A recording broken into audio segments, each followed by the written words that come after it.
Although I'm one of the, probably the only speaker here today who isn't a practicing artist, I was an artist once. I studied fine art at university, although I have to say I probably wasn't as imaginative or resilient as I might have been. Maybe the constraints of having to achieve a high grade within a certain time frame had something to do with that. So nowadays I spend a lot of time thinking about how we teach art and actually how we teach people to think in general.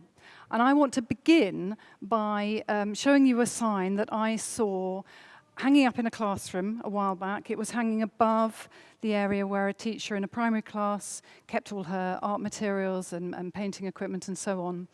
And this sign tells you a lot about the teaching of art in schools, but actually the general sort of state of our current education system. Art does get pushed into the corners. You know, if we're lucky, it happens on a Friday afternoon.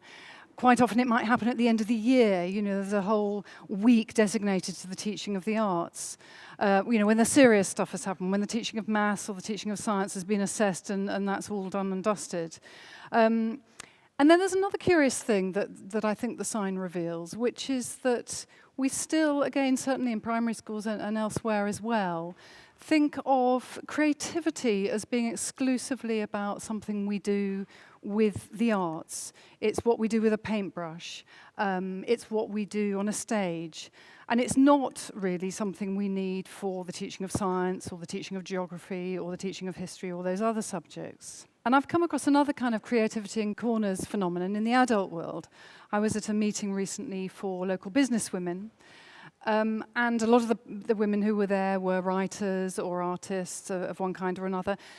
And I noticed they started calling themselves creatives, which I found a little bit disconcerting, not to say actually a little bit annoying, because in the course of the work I do, you know, I need to do a good deal of creative thinking.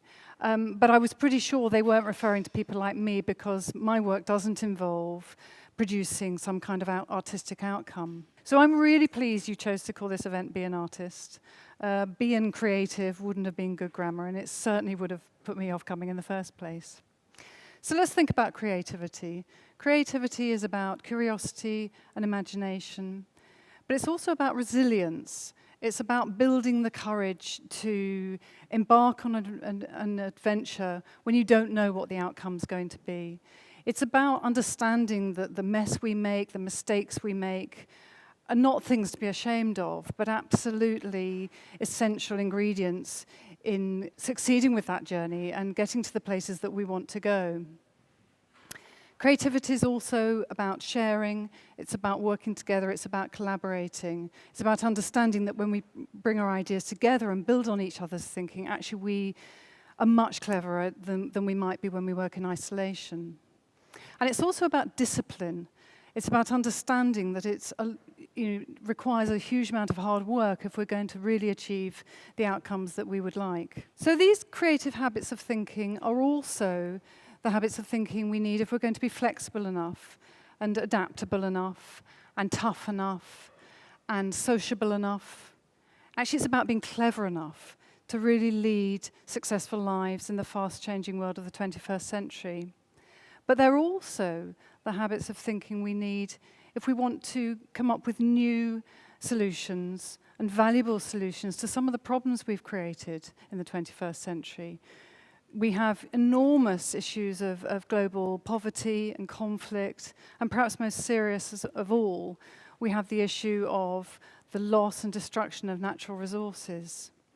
So we can't afford for these creative habits of thinking to remain in corners. We need them all over the world. We need them in all that we do, no matter what our occupation, no matter what our age. So how do we do that? Well, a really good place to start is with our children. And the good news is that all our children are great creative thinkers, at least before they go to school. The preschool child is a fantastically curious and imaginative creature. She's also highly motivated to learn through imitation. She's interested in what other people are doing. She's a highly sociable creature. She's constantly wanting to be in dialogue with other people, but she's also inspired by the example of those who are more accomplished than herself. She's also a highly ambitious child, a highly ambitious thinker. She doesn't just stick with the easy stuff. You know, she attempts to do things like walk. She attempts to do things like talk. And she perseveres with those things that take weeks and months, if not longer.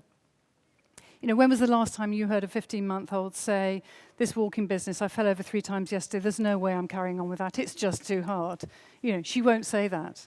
But soon our preschool child will go to school, and there is a high likelihood that within weeks or months, and certainly years, a lot of those creative habits of thinking will be obstructed. Actually, the teaching of art is a really good example of how that happens.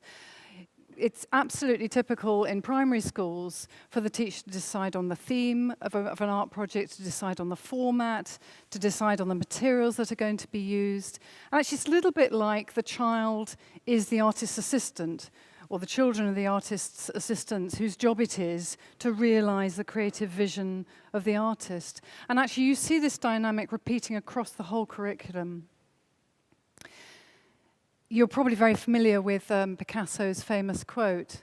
I think that if we just consider what's going on in our schools and think about how we might address that, actually would be certainly a good way towards resolving the problem that he articulated. But it doesn't need to be like this, and I work with educators in primary schools, in secondary schools, in FE, in adult education, who are really determined and interested to change the opportunities they offer their students.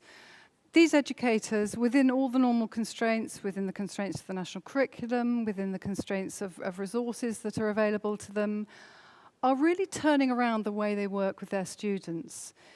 The first thing they're doing is allowing them to reconnect with the real world, allowing them once more to learn from the example of those more accomplished than themselves. So when they're teaching history, they're allowing them to connect with real historians. When they're teaching geography, they're allowing them to reconnect with real geographers.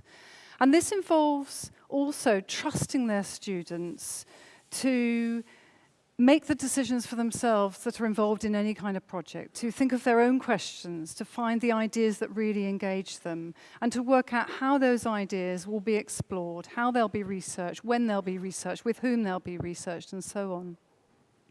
And these teachers are working to create cultures where people understand that we build ideas by working together, that actually when we work in isolation alongside each other, we're much less likely to come up with really big and new and valuable thinking.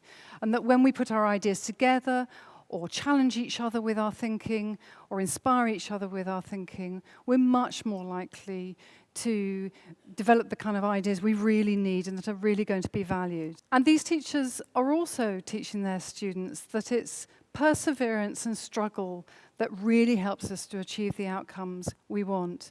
So when they work as real historians and they want to put on exhibitions, or they work as scientists who want to put on documentaries, they know they've got to work really hard. They know there's going to be struggle, they know there's going to be tedium, but they're willing to persevere right through to the end, because the reward of doing something so authentic will be intrinsic to what they're doing and highly motivating. So these teachers are not keeping creative thinking in the corners.